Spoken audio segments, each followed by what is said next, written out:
Una especie de ideólogo del modelo de desarrollo en red de la soja y de otros emprendimientos agrícolas en Argentina. Es un hombre un empresario que ha salido al exterior, tiene inversiones en Brasil, en Uruguay, tengo entendido que en Paraguay y también últimamente en Colombia, y ha hecho algunas experiencias en Venezuela. Es ya, como decía, un ideólogo considerado un ideólogo del sector de agronegocios, y es también artista, es voz del trío Cruz del Sur. Y bueno, además en esta semana ha salido un ejemplar de la revista Fortuna. Es uno de los 3 empresarios más admirados por sus pares de la Argentina.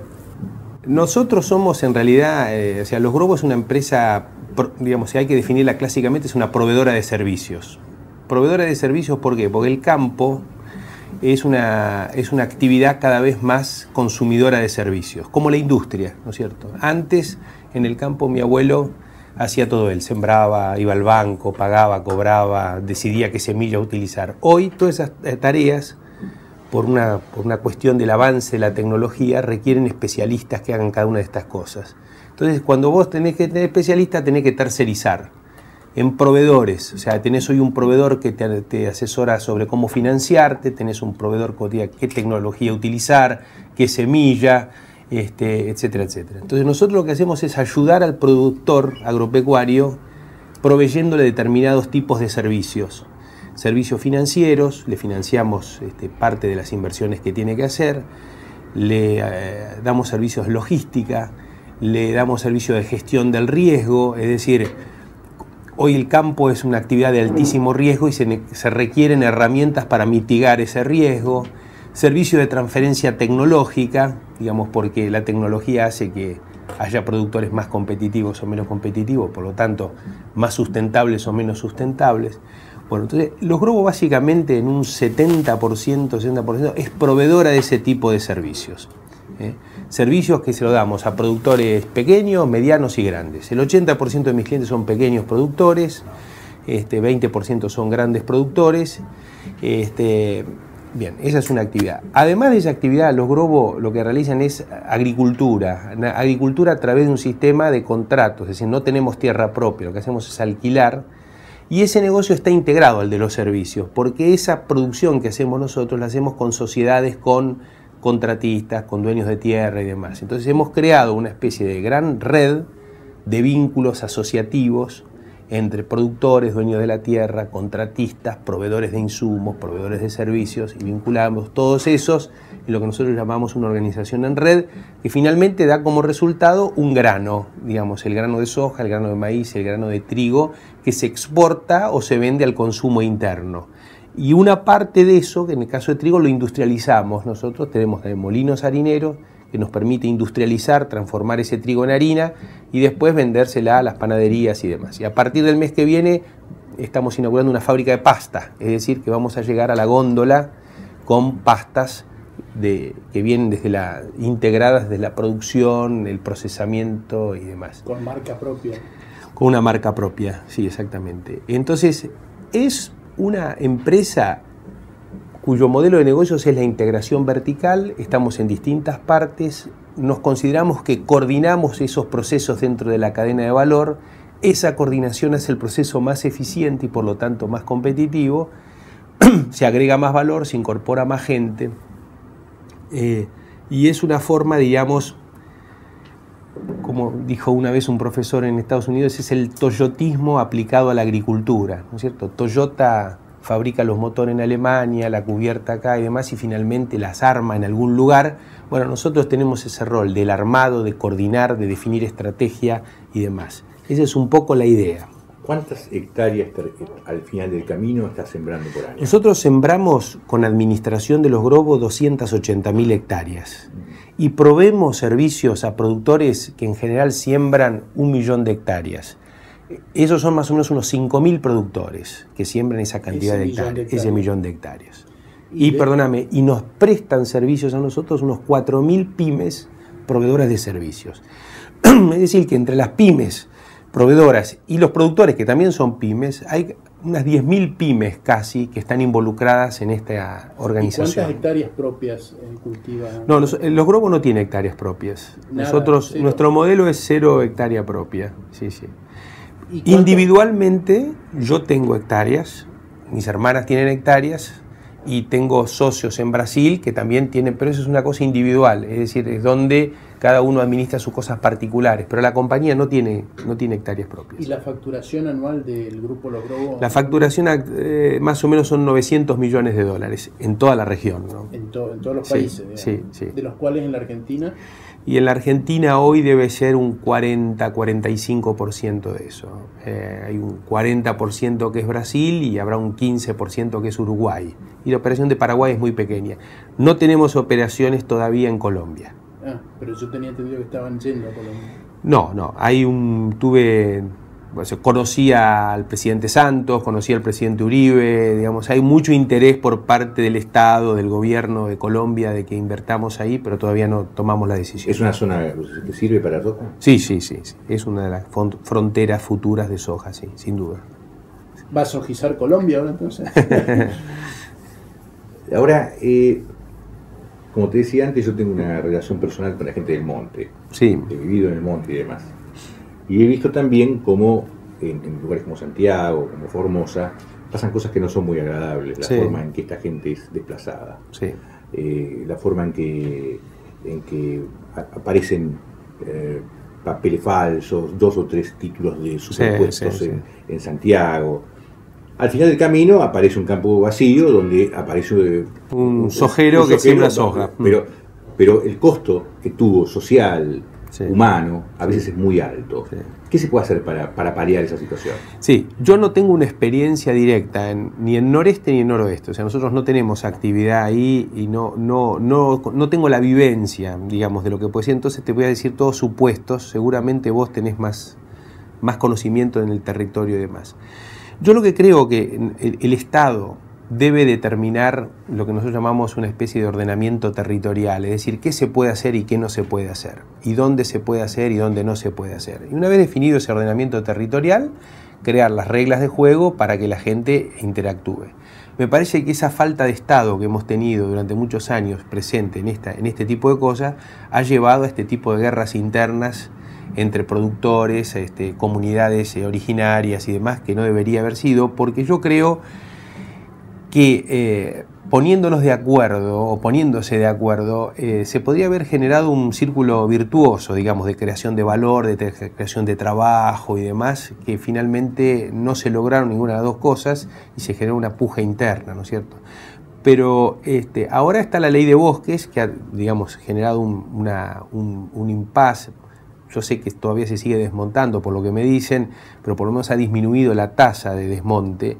Lo que se necesita no es una ley que sea solo prohibitiva, se necesita algo proactivo, algo que oriente el desarrollo, ¿no es cierto? O sea, algo que diga, acá se puede, bajo estas condiciones, acá no se puede, y donde no se puede vamos a ver cómo generamos juntos procesos y proyectos de desarrollo humano que haga que, por ejemplo, estas comunidades originarias se sientan orgullosas de su pasado y también que ese pasado les sirva para proyectar el futuro en un mundo global que le da cada vez más valor a lo local, ¿no es cierto? Entonces, para mí, la globalización es una oportunidad para estas comunidades que deberían ser aprovechadas a través de proyectos de desarrollo. En términos generales, la agricultura en Argentina se hizo en una forma muy irracional y muy agresiva con los recursos naturales desde la década del 30 hasta la década del 80. Con el advenimiento de la siembra directa, básicamente, lo que hemos hecho es, y la introducción de la siembra directa es frenar prácticamente el proceso de erosión y degradación de suelos que se venía dando, con lo cual estamos en un periodo positivo. Por supuesto que hace falta hacer muchas cosas. Ese proceso de conservación es mucho mejor si hay rotación de cultivos, ¿no? Lo más importante es que haya siembra directa. Después que haya rotación de cultivos sería una gran cosa. Entonces, nos falta a nosotros el tema de la rotación de cultivos, y el problema de la rotación de cultivos no es falta de incentivo al productor. El productor quiere rotar, quiere poner los huevos en distinta canasta. El mayor incentivo para hacer maíz, para hacer trigo, lo tiene el productor, porque le conviene al productor.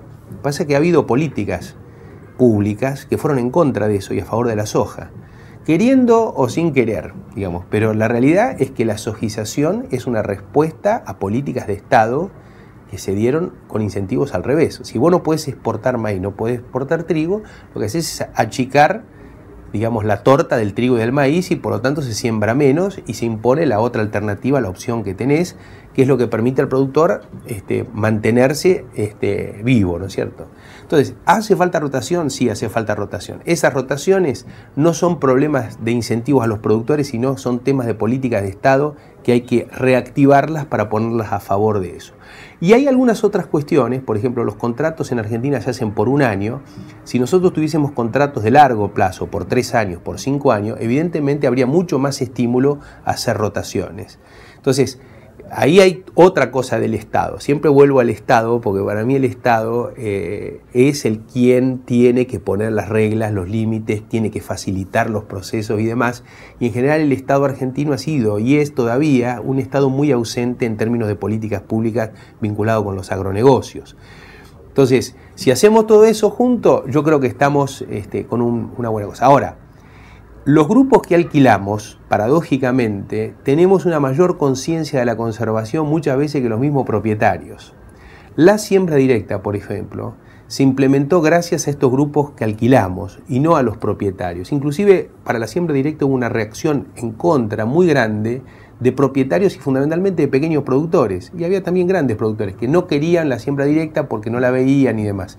La siembra directa fue impulsada desde la Asociación de Productores en Siembra Directa, de los grupos CREA, que éramos los que alquilábamos los campos. Entonces, no es que haya un patrón de decir el que alquila es malo y no le importa. Los que alquilamos nos importa, porque a mí me importa que me renueven el contrato. O sea, yo vivo de los contratos. Si yo siembro y voy dejando los campos y no los mantengo, pierdo competitividad. O sea, a mí me importa mucho que la gente me elija a mí como para alquilarme el campo y no elija a otro, ¿no? Todos estos productos pasan por, como los medicamentos, ¿no? Sí. Pasan por normas de autorización que son muy estrictas, y si vos utilizás este tipo de productos en lo que dice la receta o el marbete, teóricamente no debería pasar. Pero vamos a suponer que esto es así, que obviamente hay que tener mucho cuidado. Yo creo que tiene que haber también normas muy claras sobre cómo aplicar los productos, la forma y demás, y tiene que haber controles. Distancias. ¿Y las hay? ¿Los hay esas normas y esos controles? Mira, en algunos lugares han habido, por ejemplo, yo participé durante ya hace muchos años sobre el tema de la receta agronómica, que era, o sea, hoy los productos de los agroquímicos se utilizan de acuerdo a, digamos, no hay un proceso formal de autorización y demás, sino que directamente se aplican muchas veces. Es decir, yo creo que tenemos que ir a una formalización de esos procesos, a tener mayores cuidados, a tener restricciones. Hay varios municipios que ya han puesto restricciones, por ahí a alguno le puede parecer exagerados o no, pero bueno, son temas de discusión, si son 1000 metros, si son 500, si son 2000 metros, pero tiene que haber algún tipo de... Yo digo, más allá de que realmente produzcan un problema, es por una cuestión de respeto para la gente que vive. Si vos te pasa un avión y te dice, mira, ahí te pasa un avión con glifosato, no te va a hacer nada, pero el tipo está con un cagazo bárbaro, yo creo que hay que respetar al tipo y decir, bueno, no, que no pase el avión con glifosato. Yo creo que el Estado tiene que también decidir qué tipo de medida toma, ¿no? O sea, que sea la empresa que fabrica el producto. La única cosa que te puedo decir es, si vos querés hacer agricultura sin glifosato, la podés hacer. Ajá. Podés hacer, usás otros productos, sí, que son más nefastos que el glifosato. Ajá. El glifosato tiene una serie de ventajas desde el punto de vista ambiental muy grandes en relación a lo que usábamos antes. O sea, ha habido toda una evolución, así como te decía de la siembra directa, sí, en el uso de agroquímicos desde la década del 40, del 30, donde se usaban clorados, fosforados y venenos. Exacto. Que no te das una idea de lo que eran. Paratión, cloro, no sé, todo lo que... Bueno, esos productos han sido prohibidos y han sido reemplazados por otros productos, digamos así, más amigables. No, tampoco son, agua, digamos, pero digamos, cada vez se va mejorando eso y hay cada vez más exigencias que se van cumpliendo y demás. Yo creo que ese camino está bien, probablemente haya que hacerlo con más velocidad. Lo que nosotros tenemos que hacer es trabajar dentro del marco de la ley y lo que el Estado nos dice. Si nosotros el Estado te dice no podés usar más glifosato, no usaremos más glifosato. Si el Estado te dice no pueden hacer más soja, nosotros no haremos más soja. O sea, haremos otra cosa o no haremos nada, nos dedicaremos a otra cosa. ¿Entendés? O sea, lo importante es... Ahora, lo que sí no puede haber es una guerra entre la gente. de algunos que piensan una cosa, otros que piensan otra, otros que tienen miedo de una cosa, otros que tienen miedo de otra. No puede haber una confrontación de ese tipo. Tiene que haber una serie de reglas claras que hay que cumplir y se puede hacer lo que está en las reglas y lo que no está en la regla no se puede hacer. Nadie va a usar más glifosato porque es más costo. Un productor no va a usar una sobredosis de glifosato ni de agroquímicos. Porque ¿con qué sentido el productor va a gastar más dinero para usar más dosis? Eso es una cosa de loco. Pensar. Una cuestión, digamos, para matar todas las hierbas. Si vos la matás con 2 litros, ¿para qué vas a usar 4? Te sale más caro. El productor tiene los números. Los que alquilamos tenemos los números así. Nosotros nos peleamos todos los días para bajar un 10% la dosis, no para subirla. Si hay un daño real y demás, el Estado tiene que prohibirlo. La realidad es que el Estado hace oídos sordos. Bueno, o a lo mejor piensa que no es cierto lo que dicen estos médicos. No lo escuchan.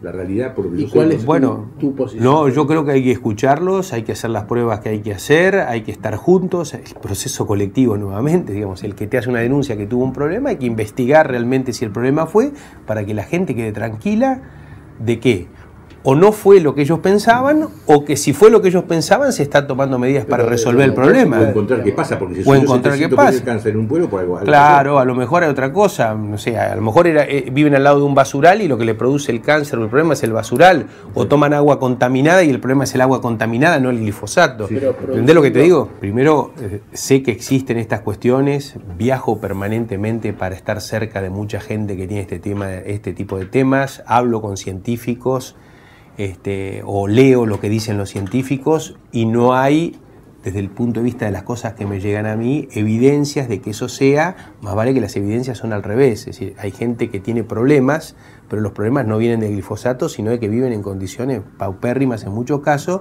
y hay que resolver otros problemas, no sé, el basural de al lado, el agua contaminada que toman o la falta de servicios públicos porque no los tienen. Pero quiero decirte, yo no me quiero meter en ese tema porque puede ser, yo no puedo asegurarte que esto no sea realidad, a lo mejor es realidad y hay que resolverlo, urgente. Y ahí reclamás el Estado, básicamente. Y obvio, es un problema del Estado. Nosotros nos pasamos hablando en Argentina sobre el tema impositivo, la redistribución y demás, y nunca hablamos de la calidad del Estado. El Estado es muy importante, nosotros tenemos que tener un Estado presente, eficiente, que actúe, ¿me entendés? Depende de cuál sea el motivo por el cual querés hacer la ley de tierra. Suponete que vos querés hacer la ley de tierra porque te interesa controlar el flujo de alimentos o el control, la seguridad alimentaria y demás. Con una ley de tierra no lo controlás, porque la gente no se lleva la tierra, se lleva los productos de la tierra. Puede ser cereales o puede ser dólares. Con lo cual, si querés controlar algo, controla el flujo, no el stock. La economía del conocimiento, cualquier libro que agarrá, Castells y demás, te dice que es una economía de flujos y no de stocks. No importa quién es el propietario del stock. Por eso mi modelo de negocio no es propiedad de tierra, es controlar flujos, ¿no es cierto? Entonces, si el gobierno quiere hacer algo, que prohíba exportaciones, que prohíba la salida de capitales, pero que no, lo de la propiedad de la tierra no. Por otro lado, si nosotros prohibimos la propiedad de la tierra, nos quitamos la oportunidad de negociar. Yo te prohíbo, ya está, se terminó el problema. En cambio, si yo te digo, vos podés comprar, pero necesitas que yo te autorice. Cuando vos le tenés que autorizar, digo, mira, te autorizo siempre y cuando vos compres tierra, pero hagas una industria, le des trabajo a tanta gente, hagas este tipo de proyecto productivo, como llaman los uruguayos. Entonces vos le decís a los chinos, ¿quieren comprar una isla o tierras en Río Negro, que son tierras yermas, que no hay nada y que hay que invertir mucho, que nos conviene que se pongan en producción? Bárbaro, pero por favor déjame venderte pollo, cerdo, lácteos, y entonces abrís mercado. Con lo cual se genera un círculo virtuoso. Vos lo dejás y ellos te dejan. Si vos prohibís, te prohibís la oportunidad de poder negociar este tipo de cosas. Y entonces yo creo que la ley de tierra, tal como está, no tiene ninguna ventaja, no va a generar ningún impacto, va a favorecer, quién sabe, a algún terrateniente argentino que pueda comprar tierra un poco más barata, pero tampoco lo sé. O gente que no tiene tierra y que quiere comprar tierra, porque tiene dinero de otro lado, entonces puede comprar más barato, pero desde el punto de vista del interés nacional, está en contra. La presidenta lo que hace en el discurso último es colocar una visión, digamos, agroindustrial y demás, que venimos sosteniendo mucho desde hace 15, 20 años y demás. Y lo dijo de una manera impecable, digamos. O sea, todos queremos industrializar la ruralidad, generar más trabajo, valor agregado, una oportunidad en el mundo, la inversión, la innovación en la tecnología. Es lo que venimos haciendo, ¿no? Invertir en biotecnología, en innovación, en nuevas formas de organización, en productos con valor agregado y demás. Si no hemos ido más rápido, ha sido por restricciones propias que nos han puesto desde los gobiernos. Si no, hubiésemos ido más rápido, realmente hubiéramos llegado a lo que la presidenta dice que vamos a llegar en el 2020, hubiésemos llegado ahora. No hay un temor o lo que sea, digamos, en general estamos todos con una expectativa, por lo menos yo personalmente, no sé si todo, yo no he hablado con muchos otros, pero yo tengo una expectativa positiva porque por primera vez un presidente habla de esta visión. Los otros presidentes anteriores nunca hablaron de esta visión, o sea, Menem nunca dijo la palabra soja, o de la Rúa o Duhalde, ¿no es cierto? Es un descubrimiento reciente, o sea que hay una visión, y lo que pensamos es que a lo mejor es una nueva etapa, digamos, de facilitar que este proceso ocurra. Ahora, este proceso, para que ocurra sin problema y demás, tiene que ser parte de un proceso colectivo. Por eso el Plan Estratégico Agroalimentario me parece positivo, porque si bien llega a las mismas conclusiones, se hace con una plataforma de legitimidad mucho mayor. O sea, se hicieron consultas por todos lados. Entonces, hay más legitimidad para esa visión, hay un gobierno que está, digamos, alineado, la oposición en general también está alineada. Lo que falta es empezar a implementar cosas que incentiven la inversión pública, privada, que la gente se quede en el interior y demás. No hay temor, hay expectativa, porque para eso hay que cambiar muchas cosas que se venían haciendo mal y hay que empezar a hacerlas en forma diferente. Entonces la expectativa es, empecemos a ver cuando se empiecen a cambiar ese tipo de cosas, ¿no? O sea, le toman la palabra al gobierno y esperan que... Yo particularmente sí, yo confío siempre. Ahora, yo siempre soy optimista, ¿no? Ahora, ¿no es paradójico, sí, Gustavo, que el gobierno que dijo que había que deshojizar, que trató la soja de yuyo, se proponga llevar el total de hectáreas cultivadas en los cultivos principales a 42 millones de hectáreas? Sí. Esto implica, digamos, sí, en los últimos 20 años en Argentina la deforestación son 5 millones de hectáreas más o menos, y esto implica incorporar unas 10 millones de hectáreas más a los cultivos. Pero eso se puede hacer sin deforestar, ¿eh? O sea, se pueden aumentar la producción sin deforestar, que ese es el gran desafío. No, pero está hablando de hectáreas, de área. Pero se puede ir sobre tierras de pasturas o tierras más marginales y demás. Pero la realidad es que el plan habla de soja, pero habla de maíz, de trigo, de otros cultivos, de economía regional, habla de muchas cosas, ¿no? Pero el mundo quiere soja también. Vos no podés venderle al mundo lo que vos querés. Vos al mundo le tenés que vender lo que la gente quiere. La gente quiere proteínas. Vos tu discusión no es más o menos soja, es si podemos vender productos más industrializados o menos industrializados. O sea, si podés, en lugar de vender la soja, vender lecitina de soja, vender aceite o biodiesel, o vender carnes, o vender lácteos, o lácteos con denominación de origen, le estás agregando valor de la cultura, valor agregado. Ese es el gran tema para nosotros, que haya más gente integrada en el proceso productivo, ¿no? O sea, que la cadena más larga te mete a más gente, ¿no? Ese es el gran desafío que tenemos. Pero, por ejemplo, que la soja sea la mitad, llegó a ser casi el 60%, tengo entendido, en el 2009, de la cosecha argentina. Sí. ¿No es un riesgo económico incluso, más allá incluso del tema ambiental? Yo creo que tenemos que ir a una economía mucho más diversificada. El problema no es la soja, el problema es por qué lo otro no crece. O sea, nosotros tenemos no tenemos un problema con la soja, tenemos un beneficio. Tenemos problema con las otras cosas. ¿Por qué no se aprovecha ese impulso? ¿Por qué no se hacen? Claro, ¿por qué no? Lo que decimos ahora es, así como la presidenta en general se está hablando de industrializar la ruralidad, ¿por qué no ruralizamos también la industria? ¿Qué quiere decir eso? Y que la industria se copie de lo que hizo la ruralidad para ser competitivo. ¿Por qué la industria no es competitiva? ¿Por qué es una industria que ha vivido de subsidios, apoyada por el gobierno, y no ha logrado subir, no ha logrado mantenerse? O sea, entonces, ¿por qué no aprendemos un poco de lo que anda bien? O sea, la soja es un emblema, digamos, si mañana va a haber soja o no va a haber soja es lo de menos. Lo importante de la soja es que logramos ser competitivos y número uno a nivel mundial, y tenemos que ver por qué podemos ser en soja y no podemos ser en la industria. No es algo para destruir, es algo sobre lo que tenemos que aprender, ¿no? Ahora, si para esta escala de producción quedaron algunos heridos en el camino, ¿no? Estamos hablando de esta gente que hablábamos antes, los problemas de salud. Si duplicamos la escala, existe además en el discurso que vos escuchás y ponderás de la presidenta prevención en este sentido. Es decir, no había, y hay que tenerlo, hay que hacerlo. Hay que incluir a la gente esta que se siente con riesgo, que se siente con problemas y demás, y hay que incluirlos al proceso. Yo soy de la idea de que hay que incluirlos, o sea, mi escala de valores y creencias es que si vamos todos arriba del barco vamos más lejos, si hay gente abajo del barco que tenés que llevar de tiro vamos más lento. Sí, papá decía que un buen negocio cuando ganan los dos. Sí, es así.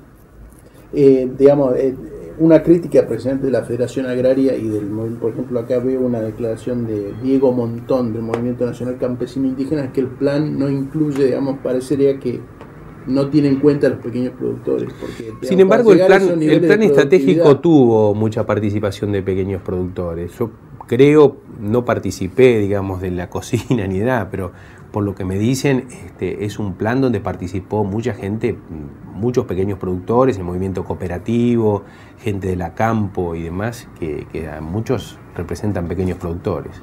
O sea, usted le cree a la conversión del gobierno en principio.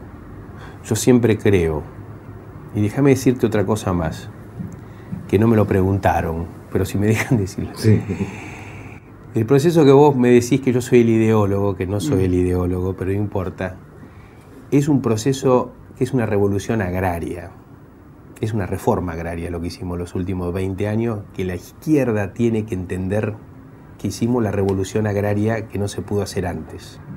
Esa revolución agraria democratizó el acceso a la tierra y generó una movilidad social enorme, en manos de no los hijos de los estancieros o hijos de los chacareros, sino de los emprendedores profesionales que ocuparon el espacio que tenían antes los hijos de los herederos.